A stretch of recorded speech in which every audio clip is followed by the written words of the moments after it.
தமிழக வாக்காளர்களுக்கு சிறப்பு அறிவிப்பு. இந்த தேர்தல் படிவம் இருக்குல்ல, வாக்காளர் படிவம், கணக்கீட்டு படிவம், இத யாருடைய உதவியும் இல்லாமல் தன்னந்தனியாக 3 மணி நேரத்திற்குள் எந்த பிழையும் இல்லாமல் முழுமையாக பூர்த்தி செய்து கொடுப்பவருக்கு அமெரிக்கா ஐடி கம்பெனியில நிரந்தர பணி, மாசம் 4 லட்சம் ரூபாய் சம்பளம் கொடுக்கப்படும். அப்படி போக விருப்பம் இல்லைன்னா இந்திய தேர்தல் துறையில் உங்களுக்கு உயர்ந்த பதவி வழங்கப்படும். என்னடா ஏன்டா எங்களை இந்த படிக்கும் போதே நெஞ்சு வலிக்குடா, ஏன்டா எங்களை இந்த துன்பப்படுத்துறியா? நீங்கெல்லாம் படிச்சுட்டு வேலைக்கு வந்தேலா?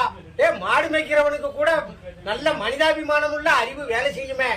படிச்ச உங்களுக்கு அறிவே இல்லையா? இதை எந்த பையன் பூர்த்தி செய்வான்? போன தேர்தலில் ஓட்டு போட்டதே யாவும் இல்லை. காலையில ஓட்டு போடும்போது கேட்பான், எந்த பள்ளிக்கூடத்துல போய் ஓட்டு போடணும் முடியுது. இந்த லட்சணத்துல மக்களை வச்சுக்கிட்டு என்னமோ அமெரிக்கா விஞ்ஞானி மாதிரி நாங்க இருக்கிற மாதிரியும் நீங்க இது எந்த பையனுக்கு புரியுது? வாக்காளர் எண்ணு, மயிர அடையாள எண்ணு. வாங்கிட்டலாம் ஓட்டு போடுறத விட பேசாம இருக்கலாம். நீ இல்லைன்னா ஒரே அடியா அறிவிச்சிரு, தேர்தலே கிடையாது, மக்கள் ஓட்டு போட வராண்டாம்னு ஓப்பனா சொல்லிட வேண்டியதானே.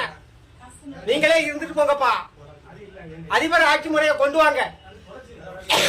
எதுக்கு ஓட்டுக்கு 2000 கொடுத்து கஷ்டப்படணும்? என்ன சாதாரண எனக்கு படிக்க தெரியாது, நான் எவங்கிட்ட போய் பூர்த்தி செய்ய?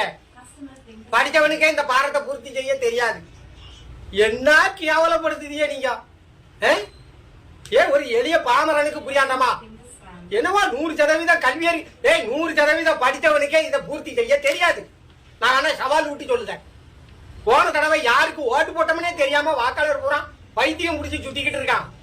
இந்த நிலைமையில நீங்க இப்படி ஒரு பாரத்தை கொடுத்து பூர்த்தி செய்ய சொன்னா எவன் பூர்த்தி செய்வான்? ஒரே அடியா தேர்தல் ரத்து இந்தியால அப்படின்னு அறிவிச்சுட்டு போங்கப்பா. எங்களுக்கு எவன் வந்தாலும் ஒண்ணுதான்.